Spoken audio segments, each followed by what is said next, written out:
Bonsoir à tous, bienvenue une fois de plus dans cette nouvelle vidéo. Comme vous le savez, dernièrement, on a travaillé sur plusieurs contextes, sur plusieurs sujets, sur plusieurs concepts liés à des escalations, des privilèges en cascade. Du côté Linux, des systèmes d'exploitation Linux, même si on n'a pas tout couvert, parce qu'il y en a toujours d'autres qui ne peuvent pas être couverts directement dans notre communauté, mais pour ceux qui sont intéressés, pour ceux qui veulent un peu approfondir leurs connaissances, leurs compétences, leur méthodologie en cette manière-là, tout est structuré, tout est bien organisé. Ils peuvent toujours faire des commentaires et me laisser des messages et de manifester leur intérêt par rapport à ça. Alors aujourd'hui, personnellement, on va passer à une autre série des escalations des privilèges. On a beaucoup bien parlé des systèmes Linux. Aujourd'hui, on va passer dans une série d'escalations des privilèges liées au système Windows. Et voilà, on va prendre quelques certains sujets, mais ça ne sera pas tout qu'on va couvrir. On va couvrir des sujets très intéressants. Alors, ne quittez pas la vidéo, restez jusqu'à la fin et vous ne serez pas déçus et vous serez au maximum d'apprendre assez des connaissances liées aux escalations des privilèges. Alors aujourd'hui, parce que vous allez remarquer que le système d'exploitation Windows est un peu plus différent et un peu plus complètement beaucoup plus, comment dirais-je, est beaucoup plus basé sur l'interface graphique, même si de temps en temps, on aura des outils à utiliser dans l'interface en ligne de commande. Mais vous allez remarquer qu'on sera dans le deux cas, dans les deux contextes, on n'aura pas trop toujours le terminal. Parfois, on aura des connexions RDP et au même moment, on va switcher avec les terminals. Alors aujourd'hui, pour ne pas être très théorique, aujourd'hui, on va parler de l'escalation des privilèges liés au groupe d'opérateurs d'impression en anglais, qu'on appelle par le print operator. Comme vous le savez, lorsqu'on travaille par exemple dans un environnement avec un système au domaine, lié au domaine, ok. Là, on parle plus de l'Active Directory.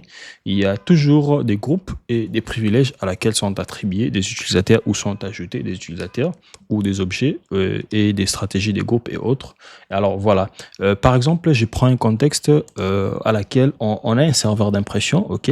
Alors, dans les serveurs d'impression, l'administrateur va octroyer des droits ou bien il va ajouter des utilisateurs chargés, par exemple, de gérer, de créer, de partager des imprimantes connectées dans un contrôleur de domaine ou dans un réseau. Ok. Alors, l'administrateur, il ne voudra pas faire tout le travail seul. Il va attribuer un groupe des IT, des techniciens qui vont faire quoi? Qui vont gérer cet aspect partage, suppression et ajout des imprimantes dans les réseaux. Alors, il sera obligé de les ajouter, ok, dans ces groupes qu'on appelle par le groupe opérateur d'impression, ok. Alors, vous allez remarquer, avant de commencer, ma machine est déjà démarrée. On va directement passer en mode pratique. On va se connecter via RDP sur notre machine, sur notre instance via RDP, ok, à travers l'outil Xfree RDP, ok. C'est par là, on va vérifier notre utilisateur qui est déjà dans le groupe Printer Operator. L'utilisateur, il a ses propres identifiants. L'utilisateur, il porte le nom de Print SVC comme le service d'impression. Ok. On va mettre par là son mot de passe et là, on va mettre l'adresse IP de notre machine, de la machine à laquelle on se connecte. Son adresse IP. Voilà, on va se connecter via RDP depuis la machine distant à laquelle cet utilisateur est membre du groupe Print Operator. Ok. Voilà, on est connecté sur le protocole RDP. Ok. Voilà, comme vous pouvez le remarquer, on est là, on est bien connecté sur la machine distant. Ok. Alors, la première des choses à faire lorsqu'on est connecté, on va pouvoir démarrer notre terminal pour pouvoir voir quels sont nos privilèges. Parce que c'est la toute première des choses, comme je vous explique à chaque fois dans tous les contextes, la partie énumération qui a toujours été l'aspect la plus important lorsque un pentester est devant les accès initiaux ou initialement sur une machine. Ok. La connexion nous pose un peu de soucis.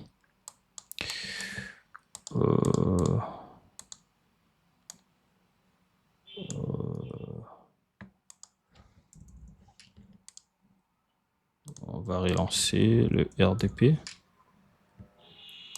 On va essayer de voir si on peut atteindre la machine. Ah, il est joignable. Ok, voilà. Donc, on va lancer vite fait notre terminal. Ok, comme je disais, on va vérifier nos privilèges. Ok, en tant qu'utilisateur. Bon, on sait qu'on est l'utilisateur print SVC. Pour vérifier ce privilège au niveau de Windows, ok, à partir de votre terminal, vous allez faire la commande wmi, pardon, wmi espace / prive, ok, pour voir privilège. Vous allez remarquer que jusque là, on n'a pas encore le privilège, ok. Normalement, le privilège, lorsqu'on est dans les groupes membres comme opérateur d'impression, on sera censé d'avoir le privilège avec le nom qui s'appelle avec le nom SE Load Driver Privilege. Ok, en fait, ces privilèges, ça va nous permettre aussi également, en tant qu'opérateur d'impression, d'ajouter certaines pilotes. Ok, les charger au niveau par exemple, de notre machine locale à laquelle on veut par exemple escalader le privilège pour lui dire, bon voilà, tu vas d'office utiliser ces modules de privilèges. Alors, dans ces contextes, normalement, on ne sait pas voir ces privilèges-là parce qu'on n'a pas de privilèges qu'on appelle par le IAC, ok.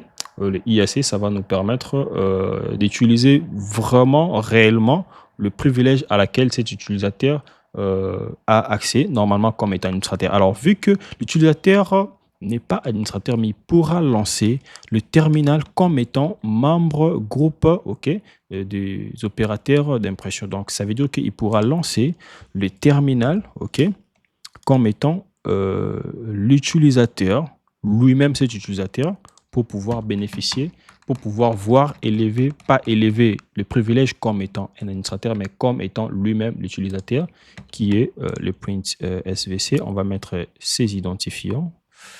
Excusez-moi, c'est pas l'adresse IP. On l'avait dans notre presse papier. On va mettre l'utilisateur. On va effacer l'adresse IP. Voilà. Et puis, on va mettre son mot de passe. Voilà, son mot de passe. Voilà. On vient de lancer un autre terminal en tant que print SVC. Toujours, OK. Ou MI. Voilà, c'est toujours moi, OK. Voilà, c'est pas l'administrateur, c'est pas les systèmes.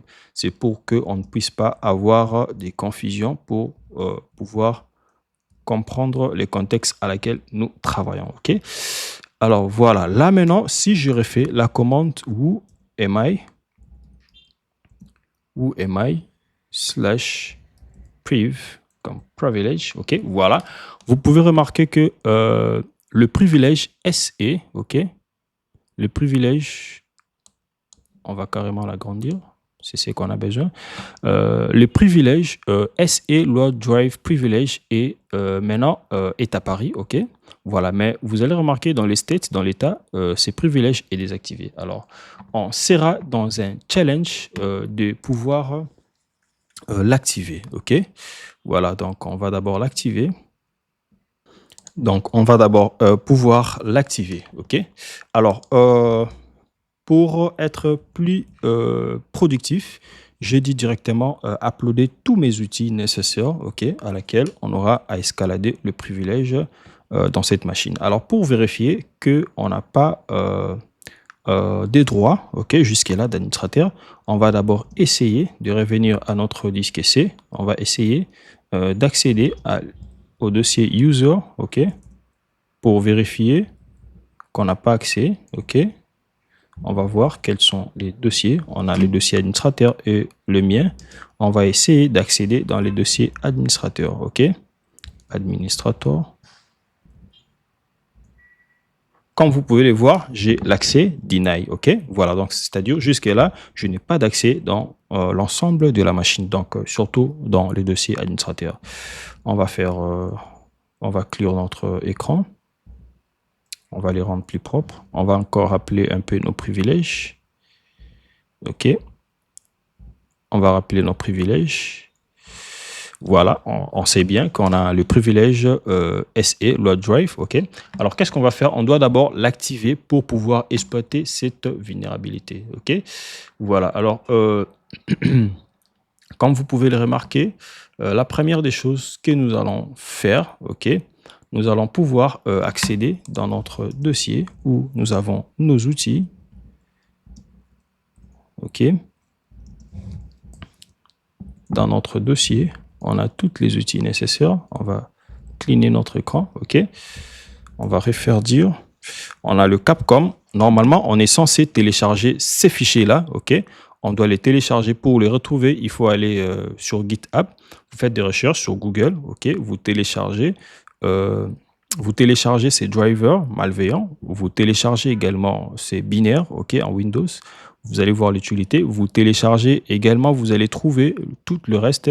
Si vous n'avez pas l'exécutable, il y a toutes les étapes, le POC pour pouvoir faire la compilation. Si vous avez les Visual Studio Code sur votre machine, vous pouvez le compiler en ajoutant des codes malveillants dedans.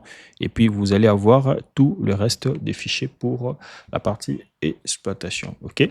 Voilà. Alors, le première des choses à faire, à laquelle vous aurez à faire, OK, c'est d'abord de pouvoir ajouter le drive 6, le capcom.6, OK, les fichiers drive capcom.6 au niveau de votre machine cible. Comment est-ce que vous l'ajoutez? OK, vous allez directement utiliser cette clé de registre, OK, qui est là. Mais attention, normalement, vous devriez lancer PowerShell, OK? Parce que vous devriez être sur le PowerShell. On va lancer PowerShell, OK? Voilà. Une fois qu'on lance PowerShell, on va simplement ajouter, OK, ces fichiers, OK? Notre fichier capcom.6 au niveau des registres. On va l'ajouter sur cette clé, sur cette valeur des registres. OK? Voilà, si ça n'existait pas, ça va pouvoir les créer. Si ça existe déjà, ça va pouvoir directement s'ajouter. Donc, on va l'ajouter. Il a dit, voilà, ça existe ou ça n'existe pas. Si ça existe, vous pouvez le remplacer. OK. La commande est exécutée sans problème. Alors, la deuxième des choses, vous allez définir la valeur, OK, de cette clé de registre que nous venons de créer à 1 pour pouvoir le rendre utile. OK. Voilà, on va valider. Il va dire la même chose. On va confirmer. OK. Voilà. On va continuer les prochaines étapes. OK, donc on vient de charger le fichier capcom.6. On vient également de le charger dans les registres système. On vient également définir sa valeur à 1 pour pouvoir l'activer. OK. Alors, le fichier Capcom, il vient d'être chargé, vu que c'est un fichier système, il vient d'être chargé dans les registres. Vous allez remarquer que le système Windows est complètement différent de Linux parce que dans le Windows, il y a un peu plus, beaucoup plus de fichiers et des processus, des registres, des services qui doivent être déjoués pour pouvoir escalader des privilèges. Ça dépend du contexte. Alors, maintenant, on va utiliser ces fichiers qui s'appellent DriveView. OK, DriveView, il va nous permettre de lister tout le pilote ou les drivers qui se retrouvent au niveau de notre système. Mais nous, dans le cadre de notre exploitation, on va simplement dire à driver, OK, view, de nous faire une sortie, OK, de tout ce qu'il va détecter comme pilote sur un fichier driver.txt, OK. Alors, on va simplement filtrer le driver Capcom que nous avons chargé dans notre système. Alors, dans notre cadre, vu qu'on ne va pas lister tout le driver qu'on a dit faire les outputs vers le fichier driver.txt, alors on va simplement filtrer, utiliser le filtre select string, OK, avec l'option pattern Capcom, OK. Mais vous allez remarquer jusque là, le Capcom n'apparaît pas, OK. Pourquoi? Parce qu'on ne l'a pas encore activé, ok. Alors, la prochaine étape, on devrait par la suite l'activer, ok. On va l'activer dans la session à laquelle nous nous retrouvons sur notre terminal. On va simplement lancer le fichier enable SE load drive privilege, ok. Alors, on va simplement les lancer, ok, directement. C'est celui qui va nous activer ces drivers, ok, ces paramètres, ok, ces privilèges, ok, dans la mémoire, ok, je dis bien dans la mémoire, ok, voilà, vous allez remarquer qu'il va nous l'activer virtuellement, ok, le SE load driver privilege est maintenant activé. C'est simplement à ces moments que nous pouvons en tirer profit de cette escalation des privilèges, ok. Alors par la suite, qu'est-ce qu'on va faire?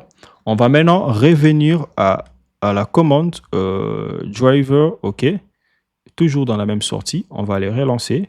Une fois relancé, on va encore faire la lecture de ces fichiers pour voir maintenant si notre pilote, ok, nos paramètres ont été bien chargés. Comme vous pouvez le remarquer, il a été chargé, ok, cette fois-ci.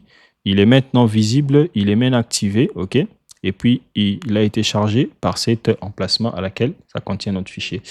Alors, une fois, c'est bon, on va simplement par la suite exploiter cette vulnérabilité en lançant l'outil qui s'appelle directement exploit Capcom. Or, exploit Capcom, il est là, il est dans notre dossier. Ok, on va faire simplement cd.